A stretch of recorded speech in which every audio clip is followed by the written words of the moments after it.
General Studies Paper 2, International Relations.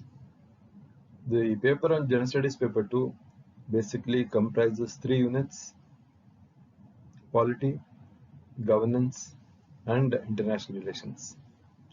If I see the pattern of questions in the previous relating to international relations, you have standard 50 to 55 marks out of 250. Why a study of international relations is important is, the first thing, prelim you would have gone through the basics of current events of national and international importance. That is, you would have seen the basic concepts for answering the MCQs. Then again, why international relations is important is the paper on ranking essay. There is an essay for 125 marks relating to current events of national and international importance. So when reading for international relations, you also simultaneously prepare for the ranking essay part. And international relations by itself comes in the optional political science and relations. It comes a separate paper, PSIR paper 2, that is separate unit by itself. Okay, coming to this particular question. This particular question relates to Indian foreign policy. Read the question. The era of passivity has given rise to expectations of greater realism. In the light of this statement, examine the challenges to India's foreign policy and list the possible outcomes. So the question is very straightforward. What the question states is, now Indian foreign policy is based on realism, keeping in mind the current environment. At the same time, there are a lot of challenges to our foreign policy.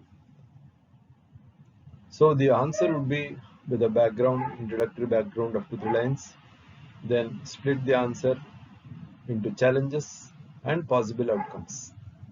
So first you go to the introductory part. In the introduction, what I would like to mention is, Indian foreign policy is on the chosen path of greater realism backed by political will. Of course, the policy of non-alignment which we adopted at the time of independence, that is there. But due to sufficient changes in the international environment, now what is required is realism. And apart from realism, political will. So in political will, I mean a strong political party, the ruling political party which has political will to showcase India. Now, there is also a balancing posture with showcasing of growing military and strategic capabilities. Why I'm highlighting this in the introduction is, when I talk of realism, see, like some time back we had the defense minister, he had a press conference in which he showcased the military and strategic capabilities. So this is a lesson to the outside world that we are a power to be reckoned with. This much is for the introduction. Now, the question says, realism, okay. What are the challenges to India's foreign policy? Obviously, the first important challenge would be the economic slowdown. In the economic slowdown, I also speak of the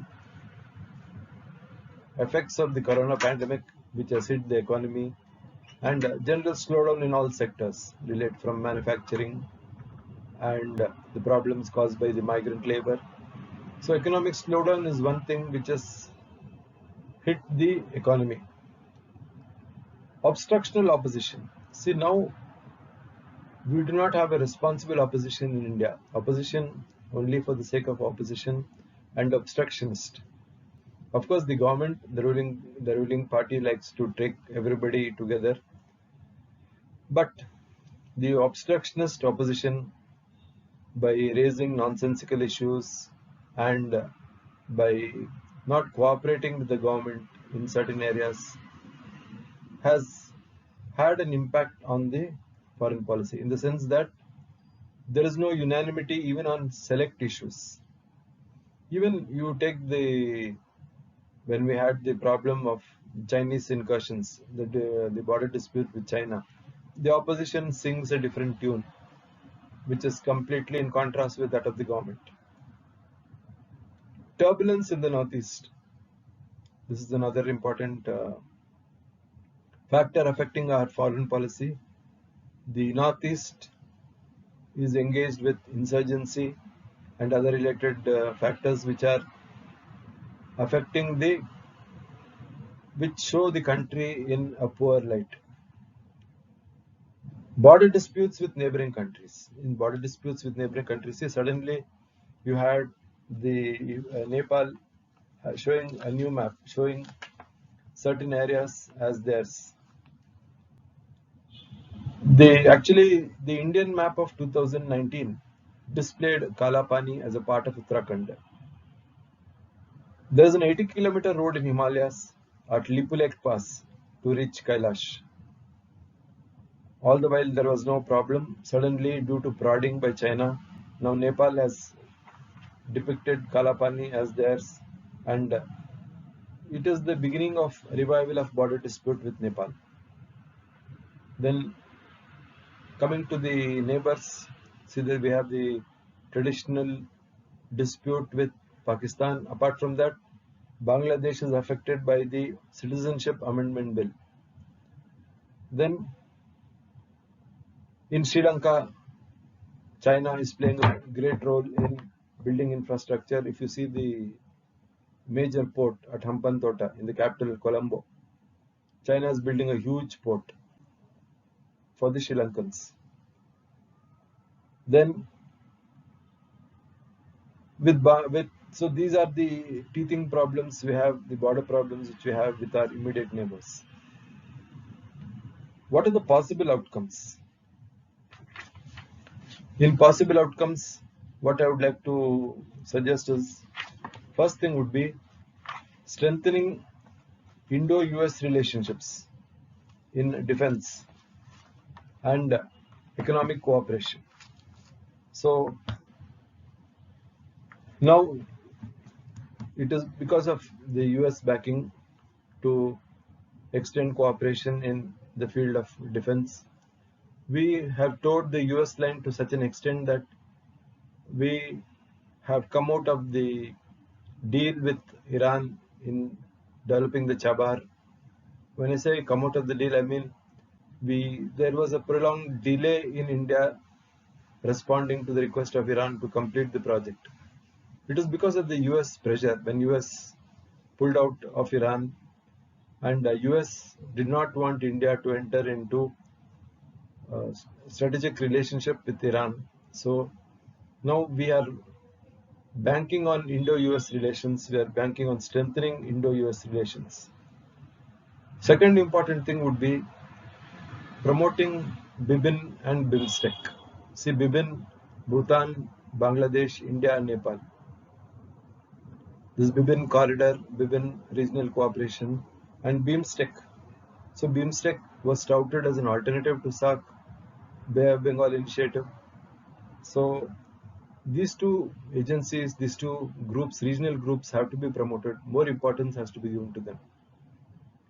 The third important outcome would be isolating Pakistan as the principal source of state-sponsored Islamic terrorism. See, now at all international media, international conferences in the UN Security Council, we are showing the world how Pakistan is the principal source of sponsored Islamic terrorism, and our foreign policy to that extent goes to the maximum limit of isolating Pakistan. Another outcome would be strengthening India's strategic environment. So, strategic environment with France, Russia, Japan, Australia and Indonesia. So, strategic environment with these countries is the new norm of India's foreign policy. What happens when the US withdraws from Afghanistan? So this is a situation where we have to keep all scenarios open, whether it could lead to the re-emergence of the Taliban backed by Pakistan, whatever it is, we have to be prepared. Then strengthening the defense sector. Now the defense sector, the defense purchases, which has seen underinvestment. Now recently the government increased the FDI in defense to 74%. Then defense procurement, it's a time-bound program. Now the creation of the Office of Chief of Defense Staff to promote coordination among all the three service chiefs. All this will strengthen the defense sector and give a positive impact. So for a question, and in the what we'll have to, when we analyze this particular question, first we had an introduction, then we showed the challenges which we are faced now at present, and what could be done or what is happening in the future. So the next thing what I would like to say when you conclude your answer, certain developments like see the abrogation of Article 370 and the certain foreign powers have said that civil liberties are suppressed in J&K. So whatever it is an internal matter. So that is a factor which keeps coming up again and again. Then again, when we passed the Citizenship Amendment Bill, we permitted certain persecuted minorities to come back to India.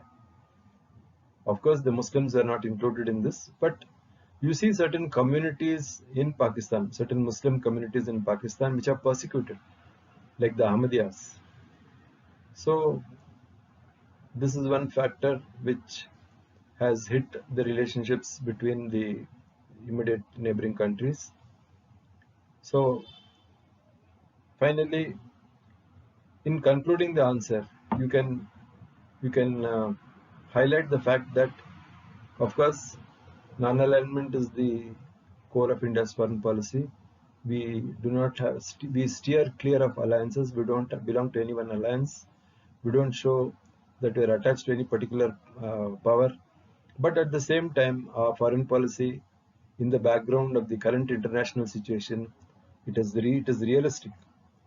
Realistic in the sense, the realism backed by political will. The political will wants to showcase India politically, militarily, and it wants to show India in a dominant position in the face of global contradictions. See, in the face of global contradictions, we would like to show India as a dominant power. And this is the aim of our foreign policy. We want to showcase our military and strategic capabilities. So the foreign policy which we have adopted, which is being followed in the present, is suited to the changes in the global environment. It is not any radical departure from the basic objectives of our foreign policy. It is only reflecting the changes in the present political environment. I think this much you'll have to keep in mind when you answer a question like this.